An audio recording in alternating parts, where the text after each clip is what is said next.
ખોડિયાર જયંતિ નિમિત્તે જીઆઈડીસી ખાતે ભવ્યથી ભવ્ય રથયાત્રા પ્રથમવાર યોજવામાં આવી હતી. ખોડિયાર જયંતિ નિમિત્તે મેઘાણી પરિવાર તરફથી ભવ્યથી ભવ્ય રથયાત્રાનું આયોજન કરવામાં આવ્યું.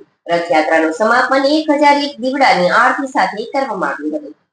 ખોડિયાર જન્મ જયંતિ નિમિત્તે અંકલેશ્વર જીઆઈડીસી ખાતે રહેતા મેઘાણી પરિવાર તેમજ અન્ય સંગઠનો દ્વારા ખોડિયાર માતાની રથયાત્રાનું આયોજન કરવામાં આવ્યું હતું, જેમાં દરેક સમાજના લોકો મોટી સંખ્યામાં રથયાત્રામાં જોડાયા હતા. તેમજ જય ખોડિયારના નામ સાથે ચાલતા લગભગ જીઆઈડીસીમાં રથયાત્રામાં જોડાયા હતા. રથયાત્રાના રૂટ દરમિયાન વિવિધ જગ્યાએ સામાજિક આગેવાનો દ્વારા તેમજ શોપિંગ સેન્ટરના ધાર્મિક ભક્તો દ્વારા ઠંડા પાણી તેમજ ઠંડા પીણાનું આયોજન કરવામાં આવ્યું હતું.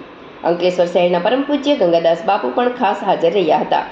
સાથે સાથે મંગલમ પરિવાર ભરતભાઈ દ્વારા મહાપ્રસાદનું આયોજન કરવામાં આવ્યું હતું. રથયાત્રાનું સમાપન 1001 દીવડાની આરતી સાથે કરવામાં આવ્યું હતું. રથયાત્રામાં મોટી સંખ્યામાં લોકોએ ડીજેના તાલે માં ખોડિયારની આરાધનામાં ઝૂમ્યા હતા.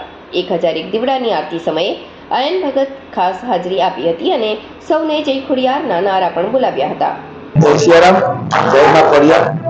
આજે માં ભગવતી ખોડિયારમાંનો પ્રાગટ્ય દિવસ એટલે ખોડિયાર જયંતિ.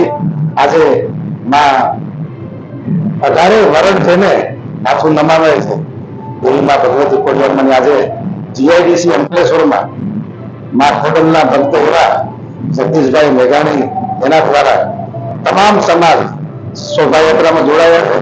આજે